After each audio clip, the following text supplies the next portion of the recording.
Ce jour dédié pour que Sophie Bat-Déborah se marie pour fonder une famille heureuse, généreuse et féconde. Amen. Ça fait longtemps que je voulais parler de ce que je vais parler maintenant, et c'est d'expliquer à mon très humble avis qu'est-ce qui se passe. Juste en passant un petit vort, on appelle ça, un petit mot sympathique.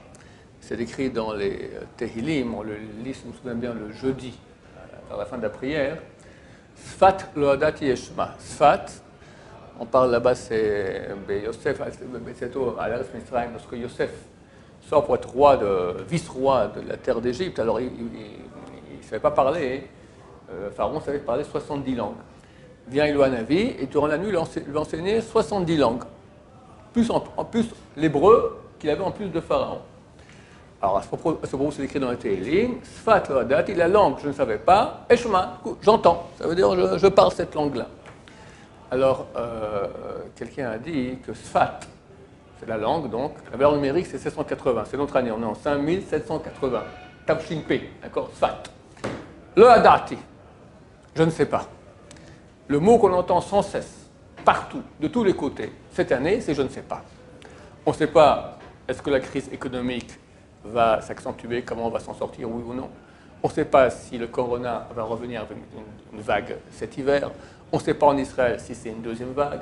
On ne sait pas, il y a la plus grande spécialiste en Israël, elle a écrit maintenant une lettre ouverte que si on ne fait pas maintenant un confinement total, c'est fini. On perd tous, on part complètement en cacahuète, ça va être, on n'aura plus aucune maîtrise. Une autre étude a dit, non, il y a de fortes chances que dans un mois, il n'y a plus rien du tout, le Covid, il est en train de mourir, tout dépend, on saura en fonction du nombre de morts qu'il y aura maintenant, parce qu'on voit qu'il y a beaucoup moins de morts, d'accord, dans cette deuxième vague. Alors, est-ce que c'est en attendant, mais peut-être qu'il y a des mauvaises surprises, personne ne sait. Personne ne sait. Est-ce qu'on va partir en guerre contre l'Iran, contre le Hezbollah? Est-ce que Trump il va passer? Est-ce qu'il y en a qui sont en Cisjordanie? On est complètement... Est-ce que mon employeur va me reprendre? Qu'est-ce qui se passe? D'accord? On est complètement dans l'inconnu. Et j'en pose la question, qu'est-ce que Dieu... Il faut poser cette question. Qu'est-ce que Dieu veut de nous? Qu'est-ce qui se passe? C'est clair que ce n'est pas normal ce qui s'est passé. On n'a pas eu d'épidémie pareille depuis la conscience. Je pense que même la grippe espagnole ou autre, ça n'a pas en tout cas un impact aussi grand sur toute l'humanité. D'autant plus que le Midrash Rabbah Shir HaShirim, il y a 1800 ans, dit que juste avant que Mashiach vienne, Dieu enverra une grande épidémie dans le monde entier. Donc, il y a certainement aussi une main dirigeante. Qu'est-ce qu'elle veut? Il y a un but.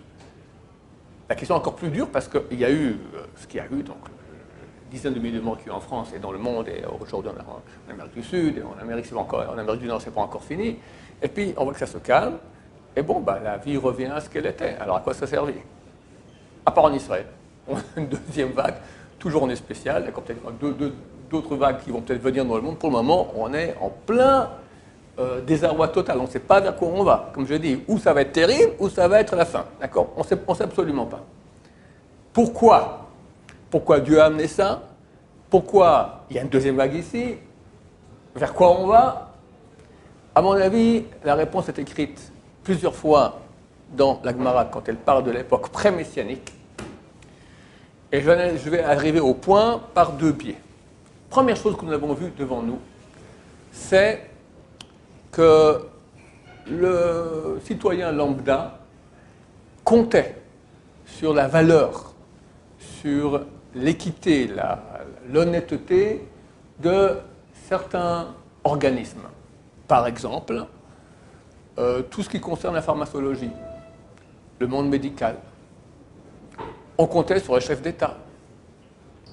On comptait sur notre business, notre économie. J'ai mon travail, j'ai ma paye, bon, ça va. On ne sait jamais ce qui peut arriver, mais bon, ça tient la route pour le moment. Ça fait 30 ans que tous les mois, j'ai ma paye qui tombe, ou je suis directeur d'une société, ça va. Pas toujours, mais bon, plus ou moins. Bon, Hachem, c'est pas la faillite. Et là, patatras. Combien de gens ont perdu leur travail? Combien de gens sont en faillite? Comment on va faire demain? On dit qu'on est qu'au début de la crise économique. Donc déjà, un des piliers peut-être le plus grand sur lesquels les gens comptaient, qui est l'argent, les banques. Les banques, on croit que les banques sont honnêtes. J'en ai parlé dans un cours dernièrement, mais il faut comprendre que tout le système économique il est basé sur rien. Les banques qui sont censées être quand même, c'est une représentation, très souvent ce sont des banques nationales, c'est représentatif de l'État. Ils sont malhonnêtes. C'est des menteurs. J'ai dit dans un cours dernièrement, et je répète, les lingots d'or. Un lingot d'or physique, il est vendu en moyenne 300 fois. Est-ce qu'il y a une magouille plus grande que ça? Il n'y a pas d'argent dans les banques. Il n'y a rien. On te vend du papier. L'économie, tout ça, c'est un flop. Les gens commencent à se rendre compte. On faisait confiance aux médecins. Un professeur, un médecin, bon, c'est un type honnête, il ne va pas nous tuer, il est là pour nous aider. Désillusion totale. Vas-y, donne les médicaments qui peuvent guérir le corona. Non. L'ordre des médecins nous interdit. Pourquoi? Parce que derrière, il y a Megapharm. On veut créer, on veut fabriquer un vaccin qui va coûter une fortune. Tu ne vas pas nous soigner les gens maintenant avec 2 €. D'accord? Donc tu nous fiches en l'air notre business. Donc les Megapharm ont fait des pressions. Il y a quelques médecins qui ont osé aller contre. Ils se sont fait ratatiner, menacer. Je ne parle pas que de Raoul à Marseille, beaucoup d'autres. Encore actuellement, ils ont fait des vidéos, on enlève les vidéos vite, on met ça sur YouTube, on enlève directement. Parce qu'on parle de choses... On aurait pu avoir beaucoup, beaucoup moins de morts. Et les gens dans les réseaux sociaux, ils parlent de cela. Des illusions, on ne peut plus faire confiance au corps médical. Les médecins, il y en a qui sont tout à fait honnêtes. Mais dessus, il y a des gens qui font des pressions énormes. Les chefs d'État. Il y a des pays dans lesquels on ne peut plus compter sur le chef d'État. Le chef d'État, on voit qu'il n'a pas agi comme il fallait. Lui aussi, il a subi les pressions ou des Megapharm ou d'autres. Il n'a pas agi à cause de lui. Ou bien des fois, on croirait même qu'il était intéressé à ce qu'il y ait beaucoup de morts. Peut-être. Donc ce sont des piliers de la confiance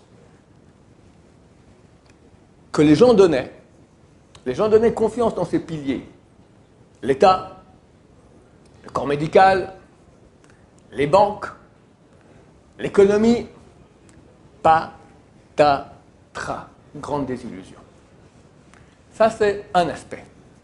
Deuxième aspect, au niveau personnel. À part les problèmes qu'a amené le corona, qui sont donc l'incertitude économique, l'incertitude de la santé, nous voyons autour de nous les gens qui sont en contact avec le grand public, voient, j'entends ça de tous les côtés, beaucoup de souffrance. On voit de tous les côtés, les gens sont acculés.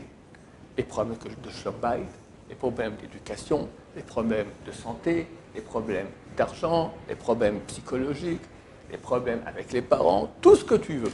Chacun, on dirait qu'Hachem est en train de l'acculer comme ça.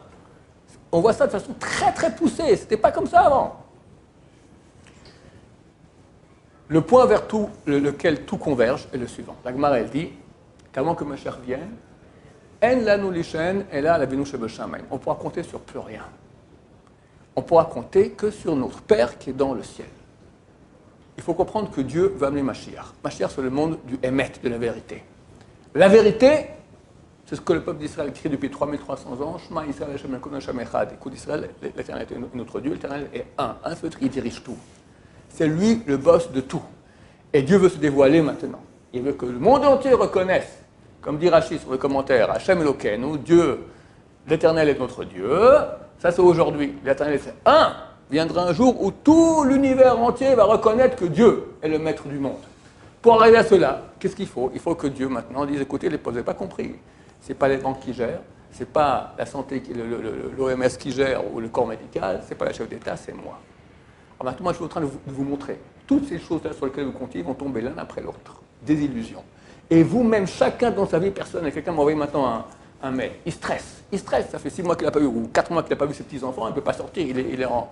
Ce sont des gens qui sont en danger, catégorie de danger haut, d'accord? Donc ils ne prennent aucun risque. Ils n'en peuvent plus. Mais qui, aujourd'hui, peut dire tout va bien? Chacun dans son domaine, il n'en peut plus. Ou il n'en peut plus parce qu'il ne voit pas ses petits-enfants et il ne peut pas sortir. Ou il n'en peut plus parce qu'il a ses enfants en confinement et il ne tient plus le coup. Ou bien il n'en peut plus de sa femme parce qu'en confinement, ils se sont crêpés le chignon toute la journée. Ou il n'en peut plus parce qu'il n'a plus de boulot. Ou il n'en peut plus parce qu'il a des problèmes psychologiques. Ou il n'en peut plus parce qu'il a des problèmes de santé, etc., etc. Partout, de tous les côtés. Qu'est-ce que Hachem veut? Il veut une chose très simple. D'abord, il ne faut pas stresser. La période, elle est dure, elle doit être dure. Les grands sages d'Israël ont dit, je ne veux pas être là avant que ma chair vienne, parce qu'il y aura une tension énorme. On dit que le grand est passé déjà dans la Shoah. Mais ça veut dire quoi? On va y aller pépère complètement. Il faut aussi quand même un peu de tension. Alors Dieu ramène maintenant le Corona. Elle nous laisse encore en tension. Je crois que c'est fini, les vacances terminées. D'abord, au prochainement en Israël, il n'y a pas de Gay Pride, ça a été annulé à cause du Corona. Les boîtes, les discothèques ont été fermées. Donc déjà, il y a du bien. Dieu va amener sa présence divine en Israël. Il peut l'amener avec la Gay Pride et avec les discothèques. Impossible. Donc déjà, c'est pas mal déjà élagué. Mais il veut plus. Il ne veut pas que tu stresses. Il veut que tu lèves les yeux vers Hachem. Et quand on lève les yeux vers Hachem, il n'y a plus de quoi stresser. Avoir du bitachon, de la foi en Dieu. C'est toi qui gères tout, Hachem. Tu gères ma santé, tu gères mon argent, tu gères le Corona, tu gères tout. Et quand quelqu'un va faire cela, c'est exactement le but escompté. Et on devra y arriver.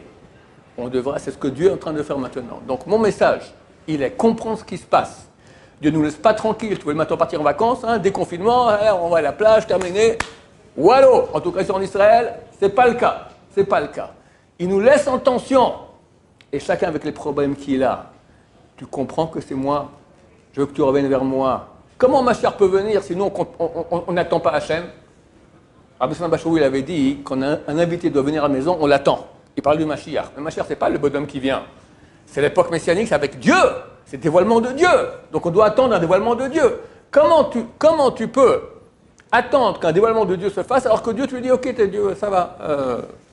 Je me gère. J'ai la banque, j'ai les médecins, j'ai ma paye. Ça ne va pas du tout comme ça. Dieu, il balaye tout ça. Tric. Il dit, mon cher ami, c'est moi. Alors là, ou bien tu commences à stresser, tu fais une dépression nerveuse, ou tu lèves ton visage, tes yeux, ton corps vers Hachem, et tu dis, Hachem, aide-moi, j'ai confiance en toi. Ça, c'est ce que Dieu veut. Ça, c'est ce que Dieu veut. Comme quand on est sorti d'Égypte, on arrive au bord de la mer Rouge. La nuit, un vent terrible, des vagues énormes. Vous avez vu comment c'est les vagues la nuit, au bord de la mer, et quand il y a du vent, ça fait peur, on ne peut pas rentrer dans l'eau. Je ne sais pas si quelqu'un d'entre vous était dans l'eau la nuit, tu ouvres les yeux sous l'eau, tu ne vois plus rien. C'est super dangereux d'ailleurs, parce que tu ne sais plus où est le nord ou le sud, où est en bas, tu peux nager vers le bas, alors que tu vois que tu nages vers le haut, tu n'as pas de repère, tu as moins le centre de gravité, donc c'est super dangereux. Donc il voit une mer comme ça déchaînée, bon, on ne peut pas passer. Tout d'un coup, il voit l'armée égyptienne, les tortionnaires, les capots égyptiens qui sont à leur trousse. Qu'est-ce qu'on fait? Ils sont bagarrés. Un qui dit on rentre, on va faire la guerre. À la fin, ils sont mis à prier. Ils ont crié à Hachem. Le verset dit, ils ont été terrorisés. Vaïtsakou et Hachem, ils ont crié à Hachem. Hachem a dit, enfin tu te souviens de moi. Allez, on ouvre la mer. Je crois que nous sommes à cette époque-là. Dieu veut qu'on l'appelle, Dieu veut qu'on crie, Dieu veut qu'on ait confiance en lui, qu'on se rapproche de lui. Je pense, comme j'ai dit, c'est écrit que juste avant que Mashiach vienne, Samour, c'est le terme utilisé par les sages d'Israël, juxtaposé à la venue du Mashiach, il y a une grande épidémie dans le monde entier. Et c'est écrit aussi une autre fois, Samour, juste avant que Mashiach vienne, la Perse doit tomber dans les mains de Rome. Rome, c'est le monde occidental, c'est par excellence, c'est l'Amérique, et la Perse, on sait que c'est l'Iran. Je pense que nous sommes au bord d'une guerre avec l'Iran. Ici en Israël, la plateforme iranienne, c'est le Liban, Hezbollah. Au moins 150 000 missiles, dont certains guidés par des satellites super précis. C'est très, très, très dangereux. Il semblerait, j'ai l'impression, qu'une guerre est très proche. Pourquoi? Trump, on ne sait pas si dans 3 mois il va être réélu. Donc si on veut donner un coup contre l'Iran avec l'acceptation derrière nous des Américains, et l'aide américaine, peut-être même aussi l'attaque américaine, donc il faut le faire rapidement. Ensuite, Bibi, il est chef d'État pour encore 1 an et demi grand maximum. Après, il devient que le vice, donc il doit rapidement agir. Et ça fait longtemps qu'il veut en finir avec l'Iran. Troisièmement, l'Iran, et au niveau économique et au niveau du Corona, ils sont en très mauvaise passe. Donc c'est un bon moment pour attaquer. Le Hezbollah au Liban, idem. Il y a beaucoup de manifs au Liban contre Hezbollah. C'est le moment d'attaquer. Et puis en plus, on ne peut pas rester comme ça sans cesse. Il faut comprendre que chaque année qui passe, ils savent encore plus, encore plus, encore plus. Ça devient beaucoup plus dur. Donc si on laisse comme ça, on va... déjà, les grands spécialistes de l'armée ont dit, les grands généraux ont dit, on n'est pas prêt pour cette guerre. Le grand Tsahal, il est, je parlais même cette semaine avec quelqu'un qui s'y connaît bien, il m'a dit, on n'est pas du tout prêt. On n'est pas prêt. Et plus on attend, plus ils deviennent forts. Donc on a intérêt à attaquer. Donc je ne suis pas prophète, je ne suis pas stratège, je ne suis pas journaliste. Mais le texte dit, juste avant que Mashiach vienne, il faut que l'Iran tombe dans les mains de Rome. Donc, à mon avis, une chose me va dans ce sens, c'est que on m'a transmis que c'est écrit dans les nouvelles, que les officiers de la FINUL, donc de l'ONU au Liban, ont dit qu'il y a 4 fois plus de vols de reconnaissance israéliens sur le Liban dernièrement. En plus, Israël a beaucoup intensifié ses attaques contre les dépôts d'armement en Syrie, les dépôts d'armement iraniens. Donc, il semblerait qu'on va vers cela. Je pense que ça va aussi aller dans le sens de ce que je dis. Parce que c'est effectivement l'armée qui, pour chaque juif, l'armée israélienne, c'est invincible. D'accord? C'est à Dieu ne plaise. On est concerné, on est ici en Israël, mais à Dieu ne plaise. Chas et shalom. On ne réussit pas à vaincre notre ennemi rapidement, ça peut être terrible. Ça peut être terrible. Et là, sans que je vienne faire un cours, tout le monde va lever les yeux vers Dieu. Dieu sauve-nous. Quand on verra que même ça n'arrive pas à nous sauver de nos ennemis. Je pense, je peux me tromper, mais vous savez que je pense que Mashiach est très proche. Cette guerre, elle doit avoir lieu, elle est écrite clairement. La paracha de la semaine, Balak, d'accord, ça marque que des troupes armées viendront en bateau des îles éloignées pour attaquer ceux qui sont de l'autre côté du fleuve, c'est-à-dire l'Iran. C'est marqué, juste après qu'ils vont venir attaquer l'Irak, c'était la guerre du Golfe, les 2 premières guerres du Golfe, après ils vont attaquer l'Iran. On est en plein dans le sujet. Est-ce que ça sera très bientôt dans les heures, jours qui suivent, ou semaines, ou mois, j'ignore. Mais, je peux me tromper, je me trompe toujours, évidemment. En tout cas, la mission de l'heure. Faire tchouva, la tchouva essentielle, commencer à lever nos yeux vers Hachem, avoir confiance en lui, ne plus avoir confiance dans les autres choses. Ni l'armée, ni l'argent, ni le corps médical, ni rien du tout. Que Hachem. Et ainsi, Dieu verra, ah, enfin vous m'appelez, enfin vous comptez sur moi, allez, dégagez, c'est moi qui m'occupe. Yamena Mashiach, Berachamim, Dolim, Amen, Amen. J'en rajoute comme un petit truc. Ça peut être stressant ce que je dis. Mais c'est stressant pour celui qui ne veut pas compter sur Hachem. Celui qui va se mettre à compter sur Hachem, il va goûter une douceur. C'est agréable. Tamou, ou kitov Hachem. Goûtez et voyez combien c'est doux Hachem. Il n'y a rien de plus doux que cela. C'est bon. Il ne veut pas nous embêter. Allez, boum. Il veut nous réveiller pour qu'on revienne vers lui. Et quand on revient vers lui, c'est bon. Parce que c'est quelque chose de plus grand que d'avoir ton Père au ciel qui t'aime et qui est tout puissant. Comme c'est dans les récrés, d'accord? Un petit enfant là, de 9 ans, il va et il marche sur le pied du type de 12 ans. Attends, il appelle son grand frère, il a 18 ans comme ça, Rambo, d'accord? Bon, le type, nous on a un super Rambo dans le ciel. Ça, bon, il faut l'appeler. Donc savoir qu'on a une protection d'Hachem, simplement il faut l'appeler, c'est au contraire une source de bonheur et de déstress et de douceur intérieure extraordinaire. Je recommande à tout le monde. Baruch Adonai, l'olam, amen, amen.